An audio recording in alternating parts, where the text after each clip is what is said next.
Welcome to this week's episode of Balancing Acts. I'm your host, Linda Hamilton. I'm a CPA, Certified Exit Planning Advisor, and a systemologist. Balancing Acts focuses on all the things you have to do to balance life and business and grow a successful, profitable business. Today, we're going to talk about the topic of PR, public relations, and all forms of communications. It's my pleasure to invite special guest, Jennifer R. Hudson of Think Beyond Public Relations. Jennifer is a strategic communications advocate, a trainer, mentor, and consultant and speaker. Her superpowers are helping PR leaders step boldly into their role as a trusted advisor and weeding through the details to ensure an organization's communications are always focused on the big picture. Jennifer leads trainings and workshops on core values, vision and mission, strategic communications, planning, and corporate messaging. She says there's an art and science to public relations that every PR professional and business leader should embrace. And she shows them how strategic communications frameworks can close gaps, reveal opportunities, and better connect their brand to their customer. Hi, Jennifer. Hi, Linda. How are you? So I always say there's an art and science to accounting and tax as well. Yeah. But today we're going to talk about PR. And many small businesses are not natural communicators. Much of our audience are small businesses. I wouldn't be surprised if there are some PR consultants who are also tuning in. So can you let us know, so why is PR or communications important to a small business? Oh, wow. That's a huge question. First of all, thank you for having me, Linda. There are so many folks who have a fear of communicating, and when it comes to their companies, even more so. How do I do so in a way that strategically, that's really going to help me make money, is really what they're concerned about. How can I connect with my customers in the best way? And it's so important to get that right. And when you talk about the art and science of communications, uh, embracing the science and creatively using the art of public relations is one of the ways to get there. So it's so important because communications helps you better connect with your customers. It helps you better connect with your employees, with your partners, all of the people who are important to the success of your business. So you use the word communication and you public relations and PR. Are they the Yeah, same? that's such a great question. So I say communications, strategic communications, as a very broad term.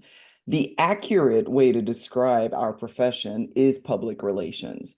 The issue is that so many people think of public relations as media relations. And so to distinguish it, and it's so interesting that you asked me this because I've actually been thinking a while about, maybe I just need to say strategic public relations, but I will tell you why. So public relations, the practice of public relations, the way we study it in grad school, the way people study it in undergrad, it is a management function that is focused on relating to your various publics, a management function that involves two-way, three-way, multi-way communication, and that seeks to engage and support both the organization and the publics that it is trying to reach. So that public could be news media, yes, that's media relations. That public could be the community, yes, that's community relations.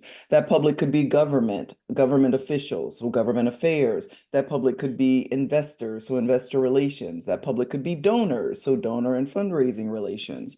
It could be employees, so internal communications. So all of those channels of communications are a part of the public relations practice. And so to answer your question, they're synonyms, Linda. There you go. Okay. Yeah, they're You know, synonymous. often we think of that, all those publics you just talked about, is this only for big business or is this something for businesses small as mine or somewhere, is it for a solopreneur? Is it for a Yeah. consultant? Um, Yes, it is. I mean, if you're not a public company, obviously you're not going to be concerned about investor relations. However, Well, that's not necessarily true. If you're a public company and you're seeking funding from an investor, yes, you would have that group as a public. Um, what is important is creating communication strategically, and this is where I'll talk a bit about the science, so that you have a broader understanding of how you communicate about your organization and can pull from that to reach different audiences. And so in the world of public relations, we have what we call strategic communications planning, and there's a framework we use for that, and we call it RPI. And RPI is this wonderful framework that allows you to really dig deeply into your organizations and identify gaps that you might have that you might not have considered, to identify opportunities that you might miss, to mitigate threats, and to really help you decide where to focus your resources. And I'll go further and explain. So in the research phase of planning, for example, for communications, of public relations / communications planning, in the research phase, you're really trying to ensure you know what you think you know. And there are a number of activities that we do within that research component. We might do a communication SWOT analysis, where we look at your organization's communications, do a SWOT on your organization's strengths, weaknesses, opportunities, threat, purely from a communication standpoint. Where do we do a really good job communicating with fill in the blank stakeholder?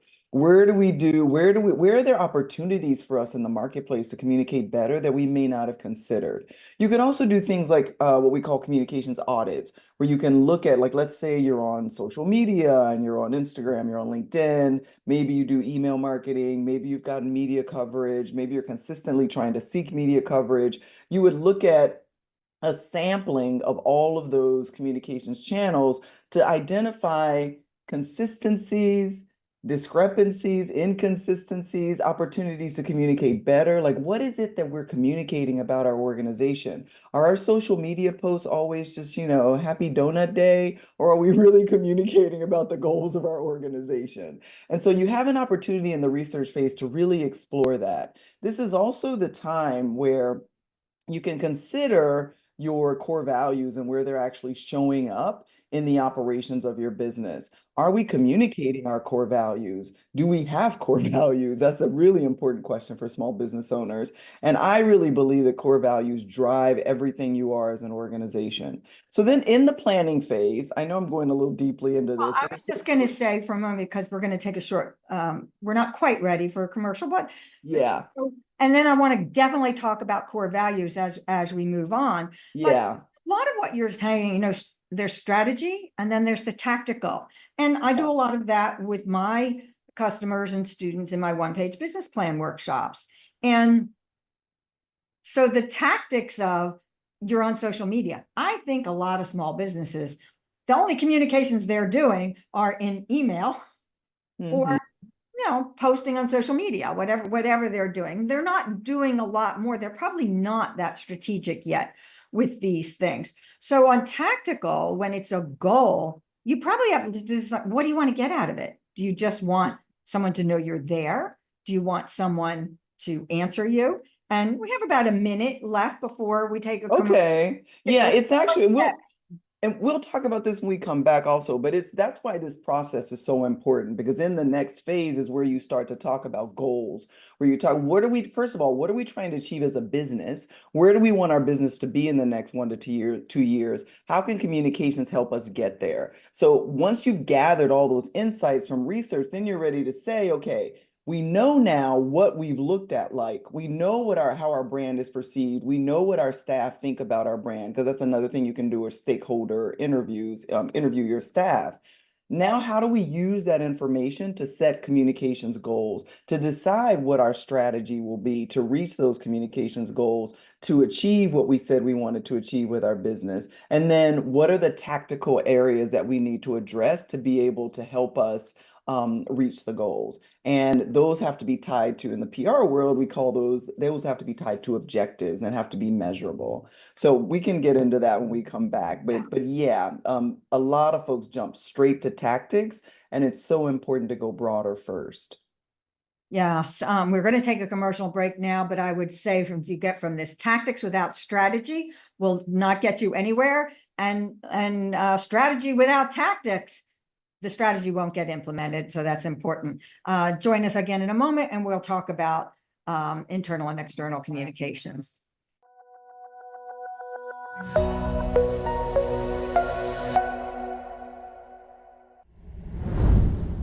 Welcome back to Balancing Acts. We're talking with Jennifer R. Hudson, a PR and communications expert, and we're talking about that subject and how communications can help your business grow and be successful. Jennifer, we just talked about, as you mentioned, a framework, which I'm going to have you repeat for our audience. And also, we just talked about the first part of it, research. What comes next? Yeah, so the framework is RPI, research, planning, implementation, evaluation. I should take a step back though and point out that before you engage in this framework, you really have to have some understanding of the strategic direction for your business. Do you have a strategic plan? What do you want your business to be in the next 1 to 2 years? Because communications has to support that. Many times small business owners will say, I need to be on social media, I need to be doing email, without thinking through the overall direction of their organization and using communications to support it. Because when you do that, then you're more likely to choose channels that make the most sense for your business, that use your resources of time, money, and effort in the best way. So in the planning phase, we're thinking through, okay, based on what we learned in research, this is where we want to focus. We decided that there's a particular weakness in the way that we communicate with our business partners, or maybe there's an opportunity for us to connect the goals of our organization, the values of our organization more with our staff. And so as we step into this next phase, we're going to say, okay, who should our target audiences be? What's the messaging that's going to resonate with them? And it's in those two pieces, those are the two most critical pieces of any communications planning effort. Who are we trying to reach, and what do we need to say to them? Because if you think about it, we can have the most creative goals and the most creative strategies and tactics, but if we're targeting the wrong people with the wrong messages, everything falls flat. And so in this planning phase, we're thinking through messaging. There's a framework within which to talk about messaging. And that framework, you're really digging into 5 key areas. Who are we? What do we do? Who do we serve? Why are we unique? And why should anyone care? And when I lead clients through this messaging framework in the planning phase, we talk about core values in that who we are piece. Your core values define who you are. They tell you the world who you're not. They're your North Star. And I like to say that your core values are really the well from which all your great stories can spring. And so in that messaging session, we're talking through your core values. We're talking about the best and brightest of your organization. We're talking about your primary products and services. Sometimes I've worked with small to mid-sized businesses that have dozens of products. You can't talk about all of that stuff in your communications. So what is it that you do really, really well, and that one, brings in the most revenue, that is most beloved by your clients, that you do spectacularly well?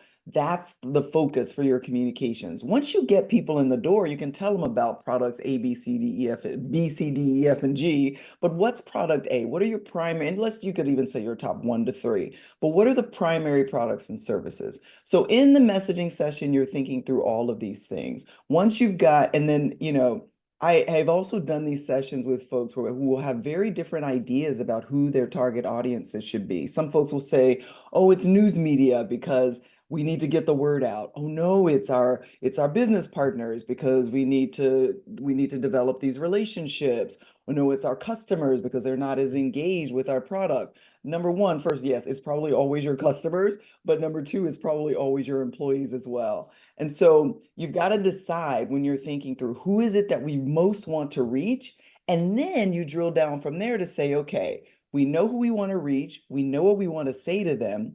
Now, how are we going to get there? How are we going to get there? How are we going to measure getting there? What does success actually look like? And then what are all the tactical things that need to happen to get the work done? And that's the process that happens in the planning phase. And so I'm going to backtrack for a moment because you mentioned core values, and Yeah. we should share an example of what that means. But I have core values in my business.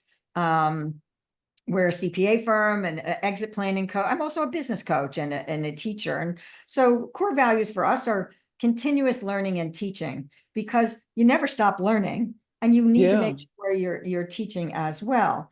And then one of the other things that are important is, I think you want to have a similar one, curiosity. My Yeah. curiosity is about all the things, I want to understand what makes the business tick. What are they trying Yeah. to accomplish? I'm very curious about what they do. I'm curious about the tax laws. Why are they creating tax laws? Were they trying to get big business, small business? So the core Yeah. values are how I approach my work and how my team approach my work.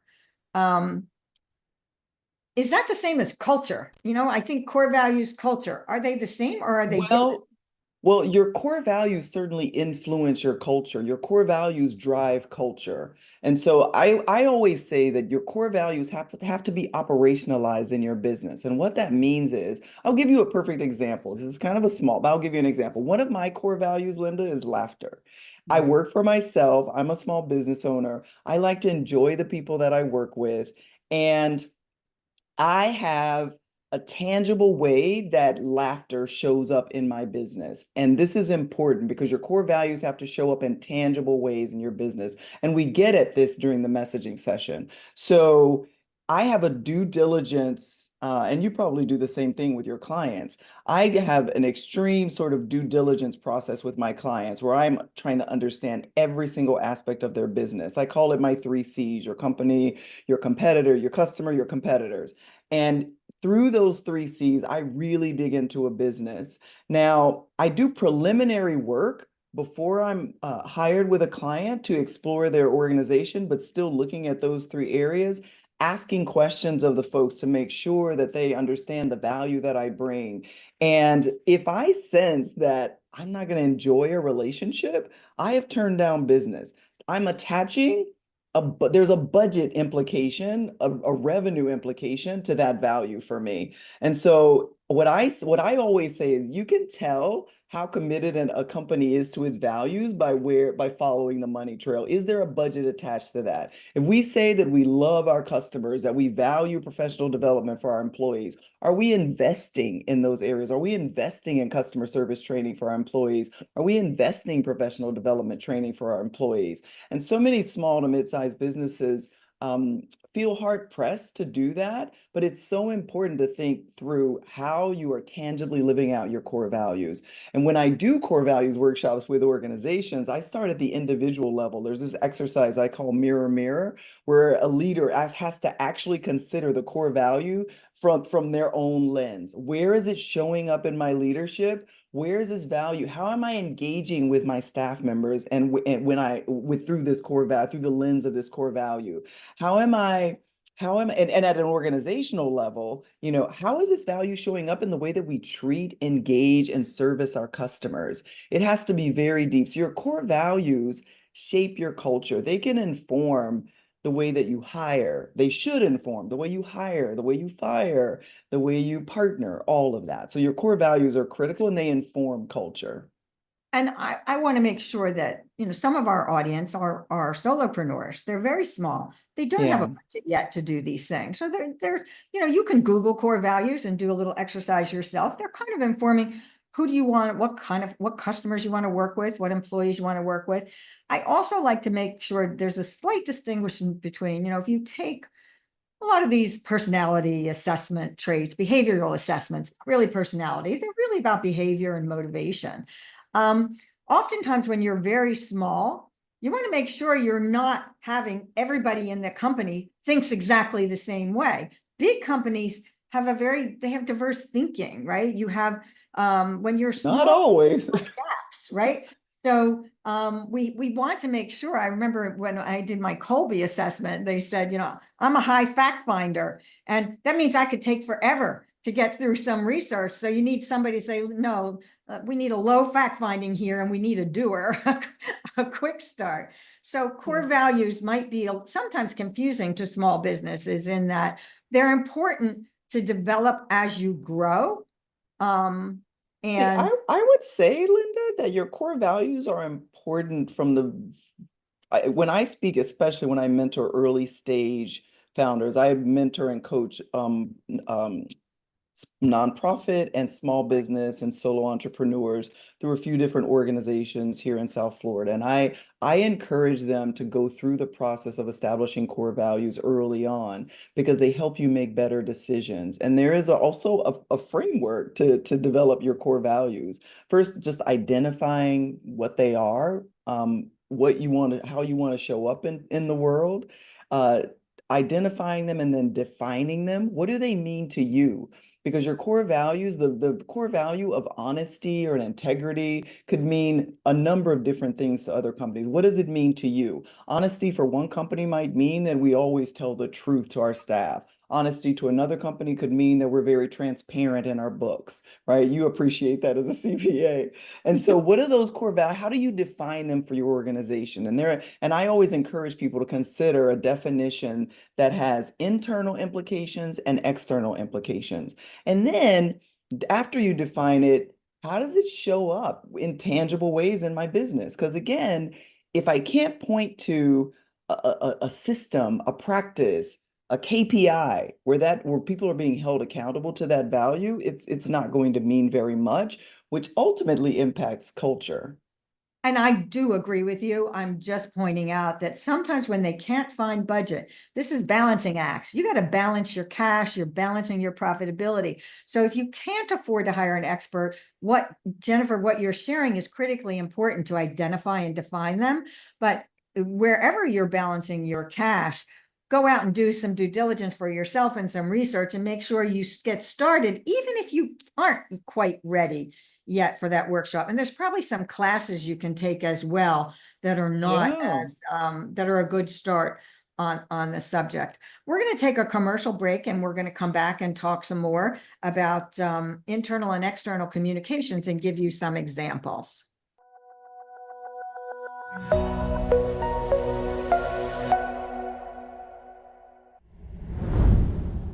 Welcome back to Balancing Acts. I'm your host, Linda Hamilton, and we're talking with Jennifer R. Hudson of Think Beyond Public Relations about how public relations and communication strategies can help you grow your business.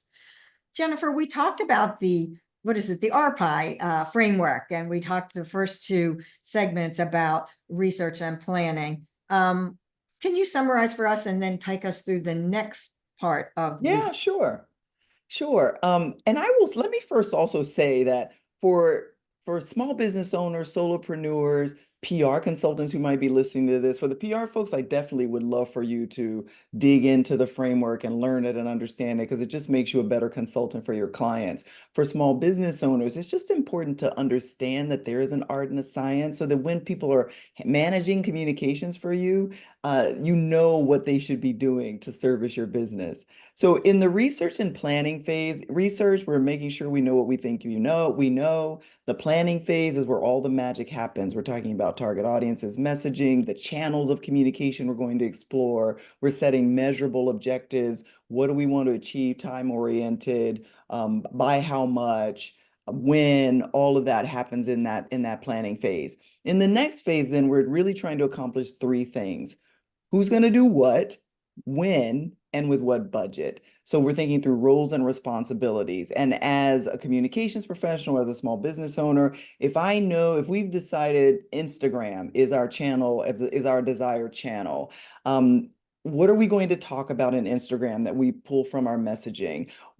How many times are we going to post? Who's going to post for us? I always say if you can't nurture and serve and love on a channel, then you really shouldn't be in that channel. We don't want to see your last Instagram post from 2022. And so you have to be able to love on and nurture that channel. And the same with email marketing as well. So who's going to do what, when, and with what budget? Do we need videography? Do I need photographs? Do I need a copywriter? Like, what do I need to help me get those posts done? Do I need to invest in a social media planning and scheduling service? Do I need to hire someone to help me do this? So all of that is where you consider all of that in the implementation phase. And the evaluation phase is, okay, what does success look like? If I've decided that social media is my channel, in 6 months, what do I want to see in social on Instagram? In a year, what do I want to see on Instagram? How are we going to measure success? And this is getting deeply into the weeds, but I will tell you, I love to do things called a kick, do things like a kick butt index. So if we, what is a great social media post look like for us? Well, it's got to have captivating visuals and you assign a number to that. It's got to have compelling copy, always has to have a call to action. And so you think through, I think even as small business owners, this is really an investment of time. Like taking the time as a business owner to think through what does a great social media post look like for me? You want to be able to engage with your customers on your social media posts. And so what kind of content can I use that's going to engage people, that's going to get people to take some action? Do I want comments? I love there's a woman I know who says likes don't buy, right? And so you can get all the likes that you want, but how do I get those people to click to my website? What kind of content is going to really motivate and move people to act? And that's really the basis for strategic communications planning. You are setting goals based on where you want your business to go with targeting an ideal audience through a channel with a unique message, all designed to move them to take an action. I wish I had my little graphic to show this. I'd throw it up here, but that's the essence of strategic communications. I'm going to go here on, social media, which sometimes I have a love-hate relationship with. Yeah. Uh, you could spend a ton of time trying to put the right message out, but it's so noisy. There's just Yeah. so many messages and content we've all gotten. We can all record content and we can use ChatGPT and we can, it's just so much. So Yeah. how do you really get people to engage with you if you're a small business? Does it take years to build up? What are some Yeah. strategies you might say, even to get started before we lose patience? I can get bored with social media and say, okay, I'm going to take a You break. had enough. I happen to be one of these people, one of those people who actually, I really enjoy social media, especially LinkedIn. I think LinkedIn is such a powerful platform. The most important thing to remember as a small business owner is where are my customers? Where are the people that I want to reach and engage and motivate to act?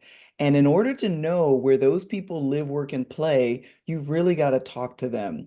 There is an organization here in South Florida where I am called the Venture Mentoring Team, and we're a group of mentors, and we use business model canvas with our entrepreneurs that they, and one of the things that we ask them to do is to interview at least 100 customers before so that they can get some understanding of what their customers really want, what they really need. And so I would encourage business owners, even in small ways, however you can do it, create a list of 3 to 5 questions that give you some insight into what people think about your brand, what's really important to them right now, where they engage on social media, so that you're not just sort of like shooting darts in the wind. And so that you have some sense of what's important to them, where they live, work, and play, and can better create your social media content. So let's talk about brand. Let's talk about what that means. There's a business brand, a personal brand, and how can someone actually create a brand when they're not quite sure if they have one yet? Well, I also believe that your brand starts with your core values. Okay. Who you are as a person, who you are as an organization. Defining that gets you so much closer to defining your brand. Think about the big brands that you know and that you admire. I just heard last week a really great story on Patagonia. And Patagonia takes a stance on issues that impact. I know we're talking that's a big business, but Patagonia has been this way for years. They take a strong stand on issues tied to their core values, and their business decisions are made based on those values. And people know their brand based on those values, not just the clothes that they, but all of the package is their brand. And so that starts with understanding your values, what you stand for, what you do not. It's also connected to your vision. What do you want to see in the world around you? How do you want to transform the world with your product or service? All of that becomes a way to sort of get at your brand. And then obviously there's much more involved. But yes, you have to, again, understand your target customers, the people that you want to reach, what's important to them, where there's alignment, so you know how to reach them, so you know how to communicate the power of whoever it is that you are and whatever it is that you do. All of that is sort of the foundational parts of a brand. Disney as well. We had this conversation at a conference where Disney, they do I forget the name of it. They do an Disney Institute. They do consulting around with other companies, and they asked a question: can your vision change? Can your mission change? Can your core values change? And the answer, of course, is that your core values never change. Disney's values haven't changed over the last 100 years. Their vision and how they go about it, how they go about achieving that vision, the mission can certainly change based on, things happening in the environment, socio-political, whatever, however businesses change and transform over the years. But the core values, who you are as an organization, what I stand for as Jennifer, doesn't change. I mean, unless it's influenced by um, some something happening in your life or something usually traumatic or monumental happening in your life. But for the most part, we are who we are, and that serves as the base for us as individuals, for personal branding, and for corporate organizational branding as well. That's a great answer about branding. And I love that you said they start with your core values. There's another side to who Jennifer is or who Linda is, and that is, who are our customers? Because one of the messages you and things you have to really pin down very early on in your business is who do you work with? Because Yeah, that will govern different messaging. If I'm selling to small business owners, my message is particularly to them, to their challenges, to what they're trying to accomplish, to how I can help them solve it. But if yeah, I'm selling it to a corporation who then serves someone else, that's a completely different message. So yeah, how early do you work on, and I'll tell you what else that it really affects is your accounting and your pricing. If you set yourself as a, discount products, for instance, or, you're on a low value or low price item, you've got a real uphill battle, to stay profitable. But if it's a high ticket item, that's a different price. So you have to decide where you sit, both who you are and who you serve. yeah. Um, and is that part of the RPI framework as well, who the customers are? Definitely. That's a huge part of that second phase planning. And the planning phase, the two most important components of the planning phase are target audiences and messaging. Who are we trying to reach? Why are we trying to reach them? What do they need to hear from us? How do we transform their lives? What is it that we offer? What gap are we filling for them? What is it that we're doing for them? What is it that we provide that's going to help them do something better, stronger, faster? Change. So yeah, that planning phase is where you really have to dig deeply into your target audiences.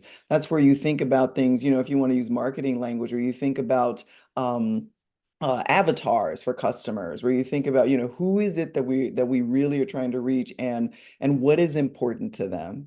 Exactly. We're going to take a commercial break, and I hope our audiences hear how important Jennifer, it goes way beyond. That's what I think, beyond, way beyond public relations. We're talking about marketing, about traffic, about sales, all the things you have to do to both tactically and strategically to grow your business. We'll be back in a moment.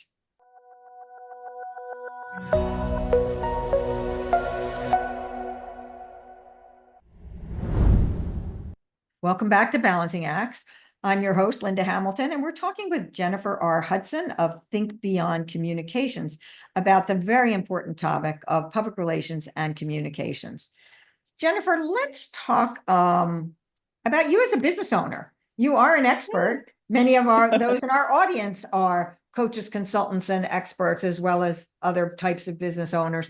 Yeah. Walk us through some of the things you did.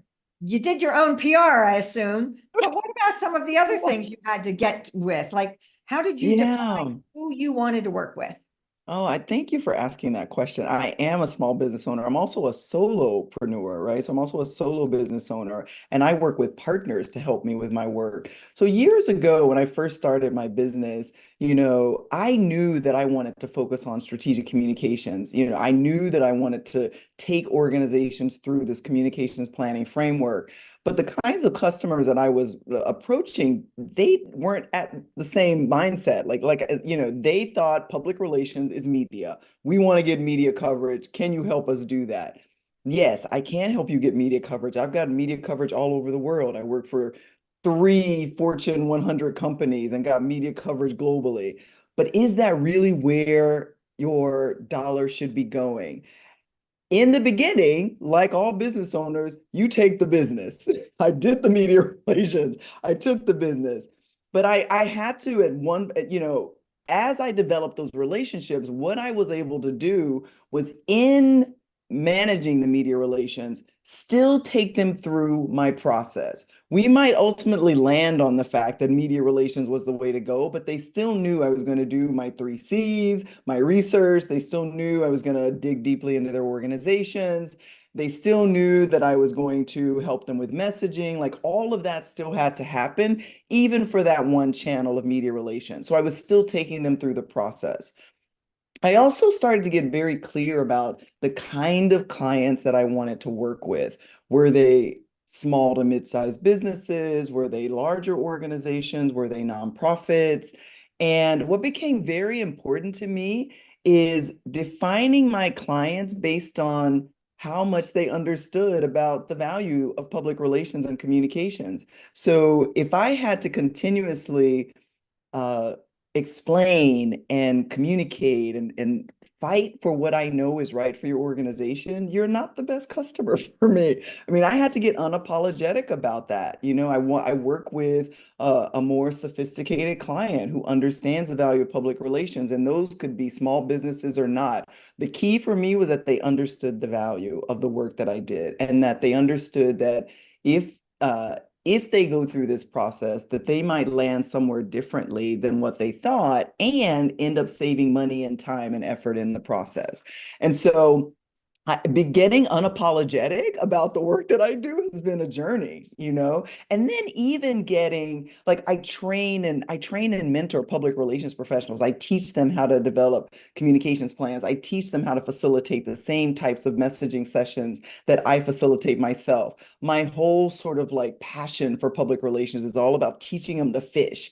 Like I want to teach you how to do this work so that I become a necessary one day. In my work as a fractional chief communications officer, part of that professional development value that is so important to me is connected to that work. I'm going to come into your organization as a fractional CCO, but I'm also training and developing your communication staff, which you have to have for implementation, so that one day I'm not needed. They can facilitate the messaging session. They can develop your communications plan. And so getting to defining my brand, the way I want to work, the kinds of clients I want to work with, the work I want to do with training, with consulting, all of it has been a process. And I think for business owners, it's just important to know, this is so cliche, but Rome was not built in a day. Like I gave you this framework. I've given the RPI framework so that you have some understanding that there is an art and science to public relations, that so that you can think differently about communications for your business. But it is not to get bogged down and say, oh, I'm not doing something right. In the research phase, you might just simply take an hour to say, where am I communicating? Right? Where am I communicating? And what am I saying when I communicate? Look at one email, look at a couple of social media posts. Is there consistency in the way I'm communicating? Is this really how I want to show up as a business owner? Could I be doing more? Should I be doing less? Are my pictures even interesting?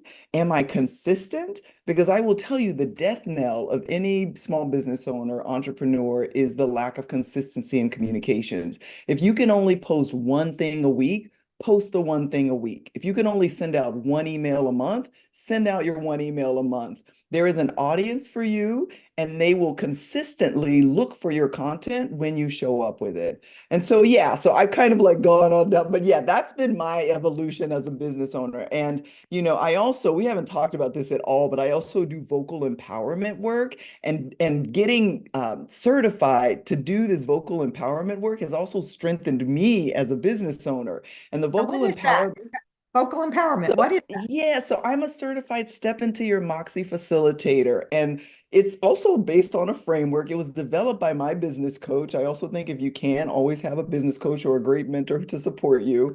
My business coach developed this framework, and it is a vocal empowerment process that helps people speak up about the issues and ideas that are important to them. And there are a few levels to it. So at the first level, we work on the inner critic. They're not going to listen to me. I'm nervous about having this conversation with a client or with an employee. At the next level, it's physiological sensation. When I have to get up on a stage and speak, when I have to walk into a networking room, where do I feel the nervousness? Is there a lump in my throat? Do I get sweaty palms? Does my heart beat fast? Like, what happens? And how do I play nice with those physiological sensations and show up anyway?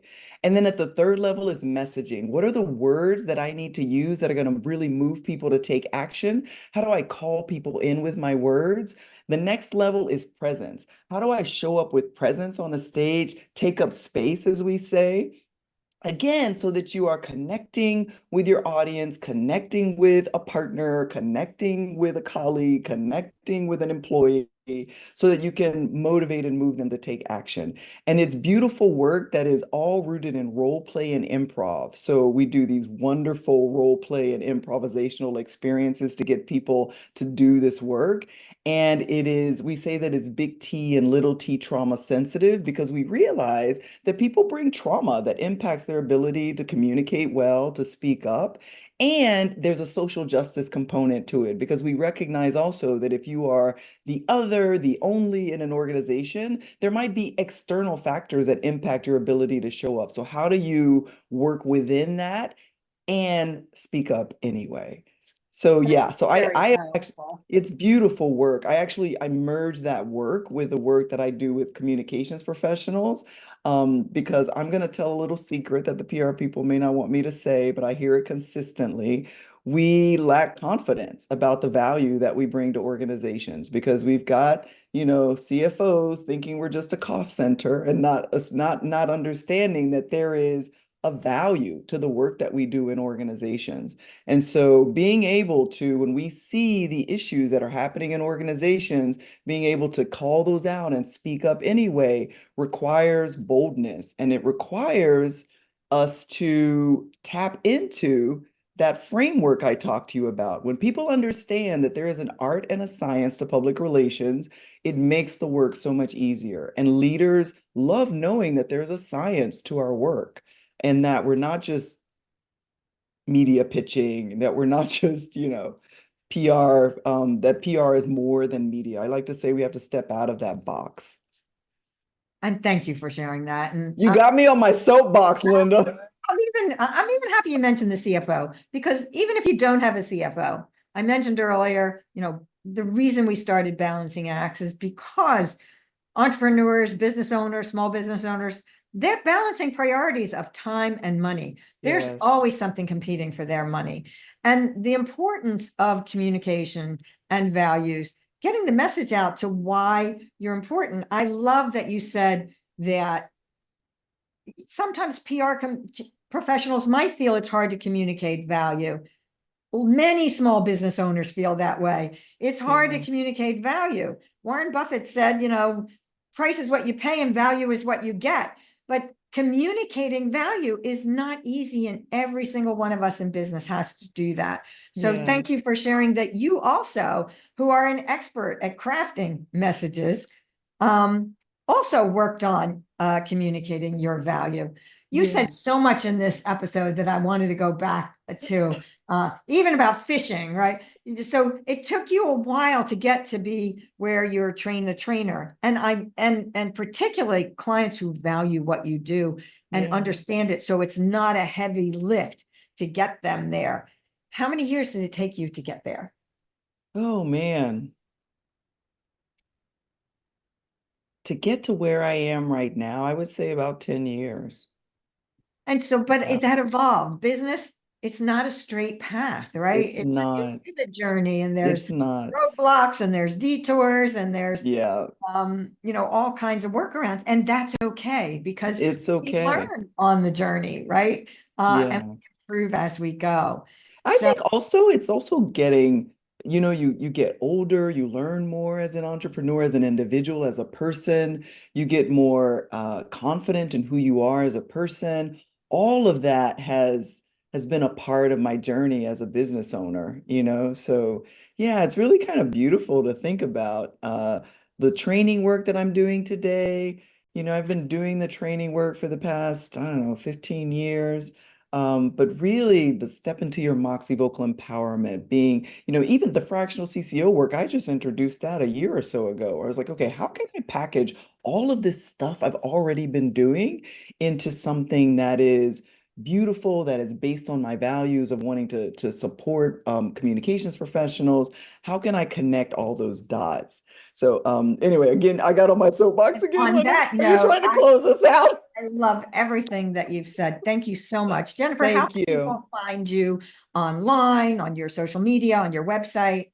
Yeah, so you can find me on LinkedIn, Jennifer R. Hudson. You can find me on LinkedIn there. My website is that they're showing now is wethinkbeyond.com. And on both Instagram and Facebook, you can find me at Think Beyond PR, ThinkBeyond PR. Thank you so Follow me on much. Instagram as well. You can sign up for my newsletter on my website if you want to always get my notes and nibbles about strategic communications. Thank you so Thank you, much for Jennifer. having me. It was a pleasure. I'm going to wrap this up with saying, I hope you'll remember the framework: research, planning, implementation, and Implementation. execution. You need them all. And Jennifer covered both public relations, who your client is, why your messaging is important, and your core values. And I hope you'll visit her website, as I will. She has some great blogs. Come back next week for another episode of Balancing Acts. This has been a Now Media Networks feature presentation.